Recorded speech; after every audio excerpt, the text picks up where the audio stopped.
The next play, yeah. I can relate. I can relate to that. So, Yeah. how did you feel being young, traveling and moving to these different places?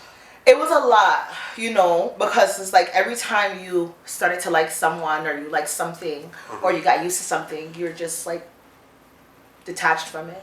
So I feel like nowadays, like, that's why I feel like it's so easy for me to detach. Like, I have problems keeping in touch with people and stuff, you know what I mean? Like, I'm just used to not having long bonds with people, you know what I mean? But yeah, it was definitely emotionally challenging, but you get used to it. There's pros and cons to everything in life.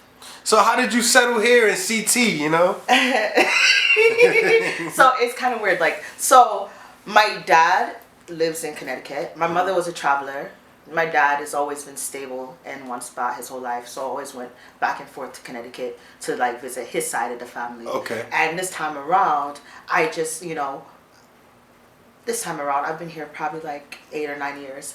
And, I was in Africa. I finished high school. I was trying to find a job. I couldn't find one. It was so hard finding a job. It's like in Africa, there's no such thing as finding a job like that. It's either you're going to go to school and have like a legit career, or you're going to be an entrepreneur. And being an entrepreneur takes like, some kind of startup capital, or you like literally just grinding it out. Yeah. Like to get like a job, like how in America, you can make a living off of having a 9 to 5. Like you could, if you wanted to live very, very basic and work very, very hard for very long hours, So, I was getting out of high school. I was in a bad relationship. I was depressed. I was just like, everything was just like so like not going right in my life. I wanted to do music. I didn't have money for studio time. You know what I'm saying? Like everything just wasn't going right. And then my grandma was like, she doesn't see my life panning out too well here. So I should come to America and I should just, go to school and do all that other stuff and, be what I was supposed to, well, the American dream, quote unquote. So when I came here, I already had it in my mind that I had to be somebody.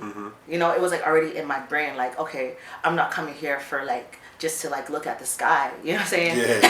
You know what I'm saying? I'm coming here because I had duties to take care of. You feel me? Yeah. So yeah, then after that, I came here. It was hard as hell getting a job. I had to lie on my resume a bit. But after that, I just started. So I stayed in America. My first job was at Ruby Tuesday.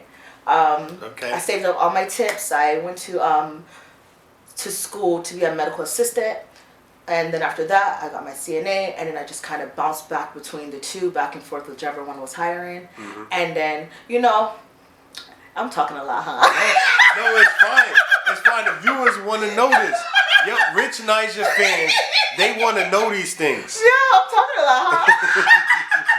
No, okay. So yeah, so I saved up my tips, I went back to school and I got like a certificate course. And, it kind of made me lazy because I was like out of minimum wage like overnight. I was just making good money. I didn't have any kids. Well, I still don't have no kids. I have nothing to worry about by myself. So I just kind of stayed doing that. And then music was always something that I wanted to do.